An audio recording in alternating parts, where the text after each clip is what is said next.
The book of Genesis, the very first book of the Bible, is a timeless and profound account of the origins of the universe, humanity, and the covenant between God and His creation. We have made many videos. Please watch our other videos to learn more about the teachings of the Bible.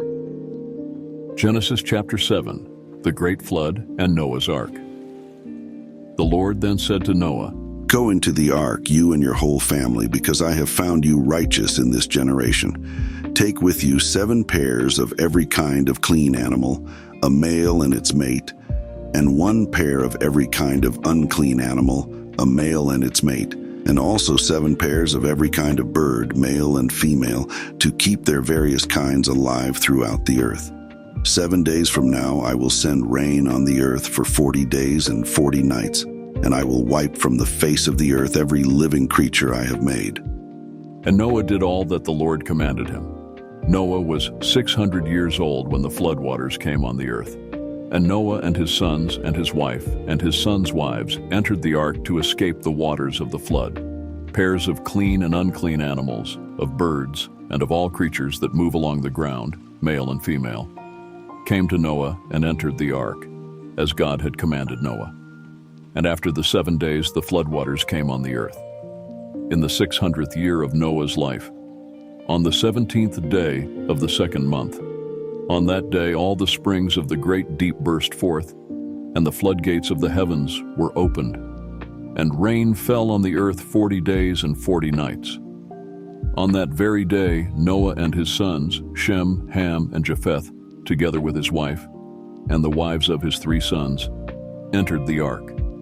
They had with them every wild animal according to its kind, all livestock according to their kinds, every creature that moves along the ground according to its kind, and every bird according to its kind, everything with wings.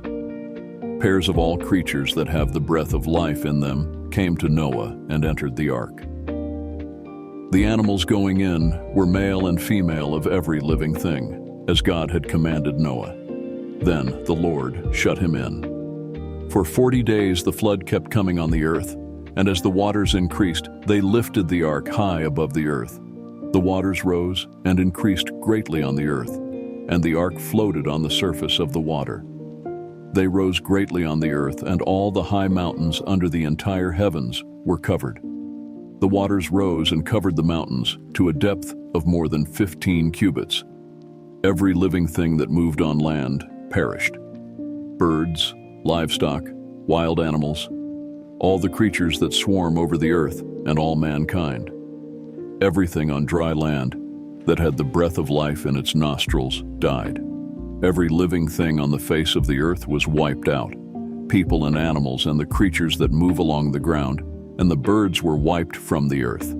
Only Noah was left, and those with him in the ark. The waters flooded the earth for 150 days. Genesis chapter 7 continues the narrative of Noah and the impending flood. God instructs Noah to enter the ark with his family and 2 of every kind of animal to save them from the floodwaters. The text emphasizes that Noah did everything just as God had commanded. The chapter describes the timing of the flood, with rain falling for 40 days and nights. The floodwaters covered the earth, submerging even the highest mountains. Every living creature that wasn't on the ark perished, and the waters prevailed on the earth for 150 days. Noah and those with him in the ark were kept safe as God remembered them and caused the waters to recede. After the floodwaters had dried up, the ark came to rest on the mountains of Ararat. Noah's ark and the divine promise. Genesis chapter 7 recounts one of the most well-known stories in the Bible, the great flood and Noah's ark. It's a story of divine judgment and divine salvation. The flood is seen as a response to the extreme wickedness of humanity, with God deciding to cleanse the earth. However, God's mercy is evident in His choice to spare Noah and his family and instruct them to build the ark. Noah's obedience to God's command is a significant theme in this chapter. It highlights the importance of faith and following God's instructions, even in the face of daunting tasks. His faith and obedience set an example for us in our own lives. The floodwaters represent both judgment and purification, signifying the possibility of a fresh start and renewal. Noah's Ark and the message of redemption. The story of the Great Flood and Noah's Ark carries timeless lessons that resonate in our modern lives. It's a story of redemption, renewal, and the importance of faith and obedience. In our modern world, we often face challenges and uncertainties. The story of Noah teaches us the value of faith in difficult times.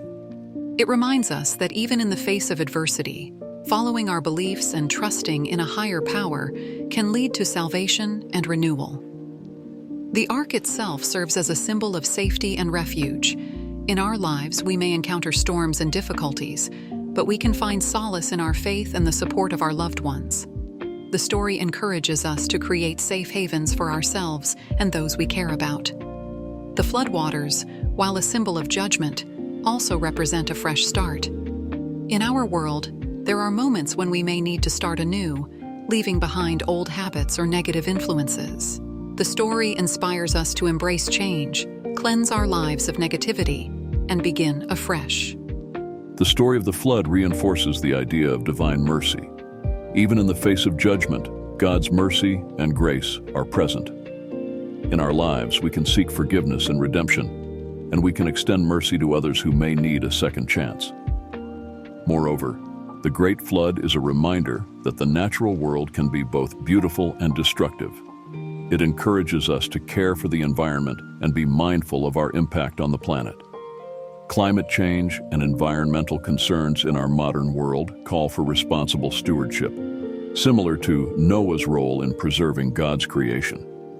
The ark's ultimate resting place on the mountains of Ararat signifies the end of a challenging journey.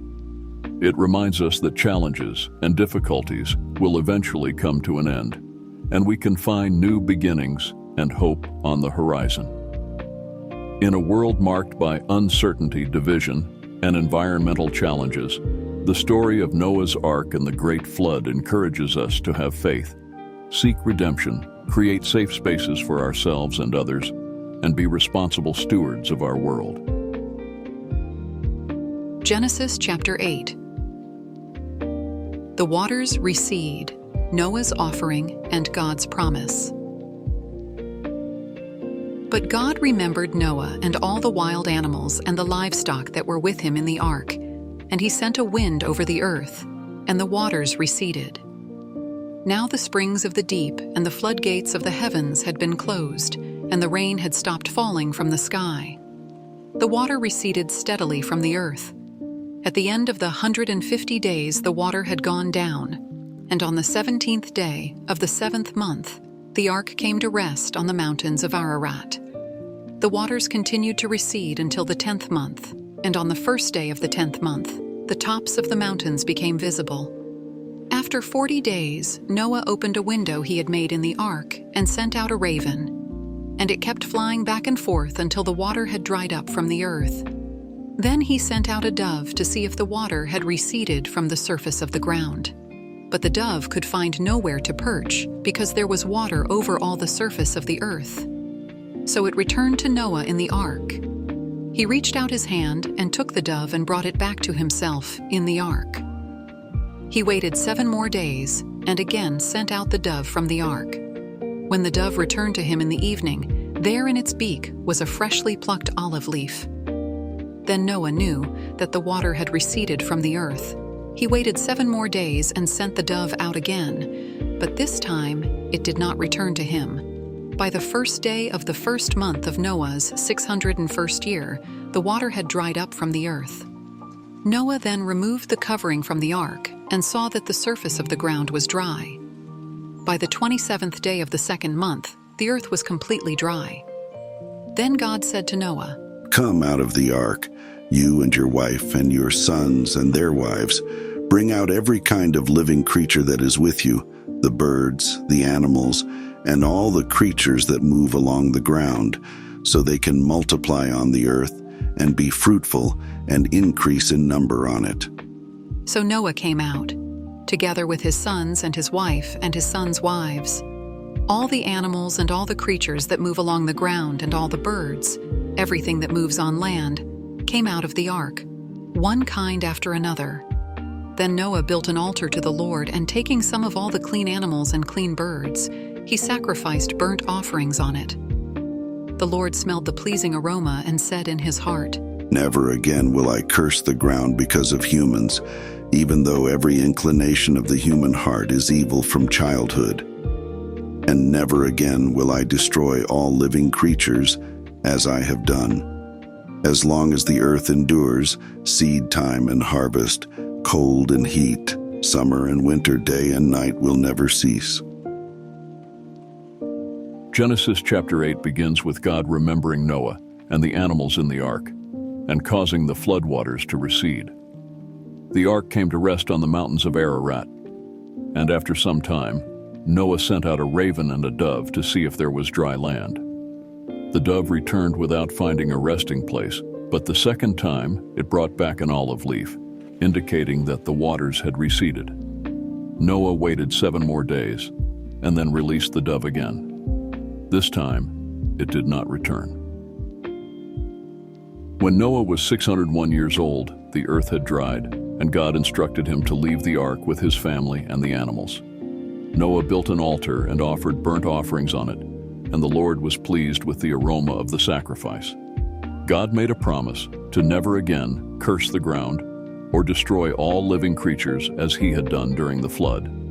The seasons of planting and harvesting, cold and heat, day and night, would continue without interruption. Noah's sacrifice and God's covenant. Genesis chapter 8 reveals a pivotal moment in the aftermath of the Great Flood. It's a chapter that demonstrates the relationship between Noah, God, and the earth's future. The story of the dove returning with an olive leaf symbolizes hope and the renewal of life. It signifies that God's judgment had come to an end, and a new beginning was on the horizon. This chapter reflects the idea of life emerging from destruction, which holds significance in both biblical and modern contexts. Noah's act of building an altar and offering sacrifices is an act of worship and gratitude towards God. It's an acknowledgement of God's mercy, protection, and guidance throughout the ordeal. Sacrifices and offerings were an essential part of Old Testament religious practice and were used to seek favor and express devotion to God. God's promise to never again curse the ground or destroy all living creatures represents a covenant, a solemn agreement between God and humanity. This promise is a source of reassurance and serves as a reminder of God's commitment to the world He has created.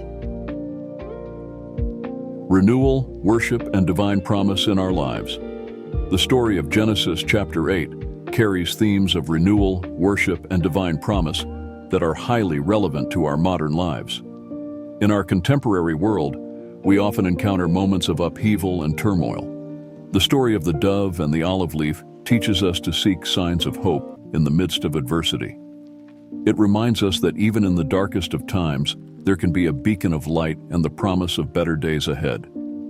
Noah's act of building an altar and offering sacrifices serves as a symbol of gratitude and worship. In our lives, we can find solace in acts of worship, whether through religious practices or expressions of gratitude. Worship and thankfulness can bring comfort and a sense of purpose. The covenant made by God not to destroy the earth as He did during the flood holds a profound message for us today. It's a reminder of the importance of preserving the planet and being responsible stewards of the environment. In a world facing environmental challenges, this covenant calls us to take action in caring for the earth. Moreover, the concept of divine promise extends to our own lives. It reminds us of the faithfulness of commitments and the importance of keeping our promises to one another. It calls for honesty, trustworthiness, and the fulfillment of our commitments in our personal relationships and communities. The story of Genesis chapter 8 encourages us to embrace moments of renewal and hope, to engage in acts of worship and gratitude, to be mindful of our environmental impact, and to honor our commitments and promises. Genesis chapter 9, God's covenant with Noah and the sign of the rainbow. Then God blessed Noah and his sons, saying to them, Be fruitful and increase in number and fill the earth. The fear and dread of you will fall on all the beasts of the earth, and on all the birds in the sky, on every creature that moves along the ground, and on all the fish in the sea. They are given into your hands. Everything that lives and moves about will be food for you. Just as I gave you the green plants, I now give you everything. But you must not eat meat that has its lifeblood still in it. And for your lifeblood, I will surely demand an accounting. I will demand an accounting from every animal. And from each human being, too, I will demand an accounting for the life of another human being. Whoever sheds human blood, by humans shall their blood be shed. For in the image of God has God made mankind. As for you, be fruitful and increase in number. Multiply on the earth and increase upon it.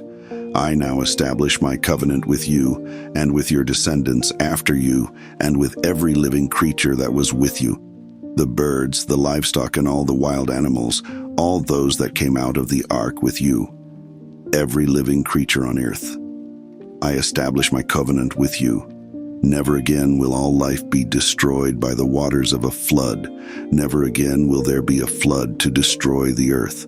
This is the sign of the covenant I am making between me and you, and every living creature with you, a covenant for all generations to come. I have set my rainbow in the clouds, and it will be the sign of the covenant between me and the earth.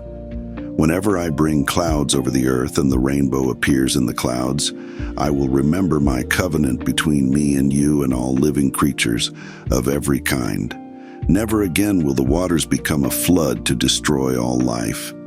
Whenever the rainbow appears in the clouds, I will see it and remember the everlasting covenant between God and all living creatures of every kind on the earth.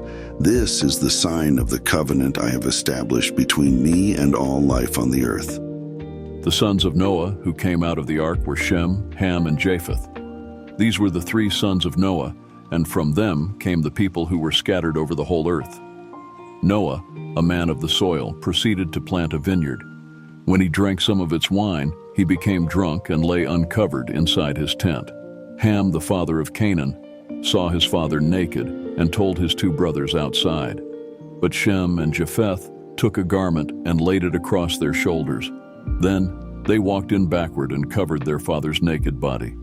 Their faces were turned the other way so that they would not see their father naked.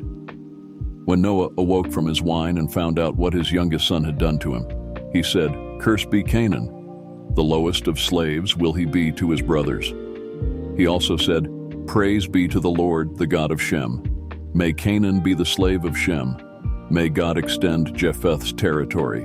May Japheth live in the tents of Shem, and may Canaan be the slave of Japheth." After the flood, Noah lived 350 years. Noah lived a total of 950 years, and then he died. Genesis chapter 9 begins with God blessing Noah and his sons, instructing them to be fruitful, multiply, and fill the earth. God grants them dominion over all living creatures and permits them to eat the flesh of animals, with the stipulation not to consume blood, as it represents life. God establishes a covenant with Noah and his descendants, as well as every living creature, promising never to flood the earth again. As a sign of this covenant, God places a rainbow in the clouds, reminding himself and humanity of the promise. The chapter also touches on an incident involving Noah and his vineyard. After Noah plants a vineyard, he becomes drunk from the wine and lies uncovered in his tent. His son Ham sees him and tells his brothers, Shem and Japheth. Shem and Japheth, out of respect for their father, cover him without looking at his nakedness. Noah awakens and realizes what Ham has done, and he pronounces a curse on Ham's son, Canaan, while blessing Shem and Japheth. God's covenant, respect, and the rainbow promise, Genesis chapter 9, centers on the covenant established by God with Noah, a significant moment in the biblical narrative. It symbolizes divine commitment, human responsibility, and the importance of respecting authority. The divine blessing of fruitfulness and dominion, is an extension of God's initial command in Genesis. It underscores humanity's role in multiplying and overseeing the earth and its creatures.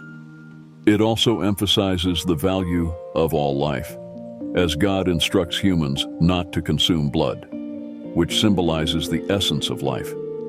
The covenant made with Noah is a demonstration of God's promise and faithfulness. It reflects the idea of divine mercy and the decision to never again destroy the world by flood. The rainbow serves as a visual reminder of this promise, not only to humanity, but also to God Himself. The incident involving Noah and his vineyard touches on themes of respect and honor. It highlights the importance of showing reverence for authority figures, even in their moments of vulnerability. Shem and Japheth's actions exemplify respect and responsibility in caring for their father. Ham's behavior, on the other hand, represents a lack of respect. His actions bring consequences not only to himself, but also to his descendants. The narrative underscores the significance of our actions and their repercussions on future generations. Covenant, respect, and rainbow. Promises in our world. The teachings of Genesis chapter 9 are highly relevant to our modern lives. They speak to themes of responsibility, respect, and promises, which have enduring significance. The covenant between God and humanity symbolizes the importance of promises and commitments. In our contemporary world, keeping our word and honoring our commitments are vital principles. This extends to our personal relationships, professional responsibilities, and societal agreements. The rainbow, as a symbol of this covenant, reminds us of the value of trust and faithfulness. The directive not to consume blood reminds us of the sanctity of life. It encourages us to respect the intrinsic value of all living beings and consider ethical treatment, not only of animals, but also of our fellow human beings. It resonates with our modern concerns about animal welfare, ethical consumption, and respect for diverse forms of life. The story of Noah's vineyard teaches us about the importance of respect and honor, especially toward authority figures. In a world marked by diverse perspectives and opinions, the narrative encourages us to engage in respectful and responsible dialogue. It highlights the significance of understanding the consequences of our actions on future generations. Ham's lack of respect and the subsequent curse on Canaan serve as a reminder of the impact of our actions on our descendants. It calls for us to be mindful of the legacies we leave behind, whether in our families, communities, or the broader world. The teachings of Genesis chapter 9 inspire us to value promises, respect for life, and ethical treatment of all creatures. They encourage responsible dialogue and highlight the significance of our actions in shaping the future. As we conclude our exploration of the Bible, we're reminded of the timeless wisdom and beauty of this ancient text. The creation narrative continues to inspire and provoke contemplation about our place in the universe, the sanctity of life, and the natural world around us. It's a story that has been told for generations and continues to be a source of fascination and reverence. If you enjoyed this video and want to delve deeper into the teachings of the Bible or explore other fascinating topics, please be sure to give us a thumbs up, share this content with others who may find it meaningful, and subscribe to our channel to stay updated with more engaging content. Thank you for joining us on this exploration of the Bible, and we look forward to sharing more insights, knowledge, and inspiration with you in the future. Until next time, stay curious, stay connected, and stay inspired. See you in the next video.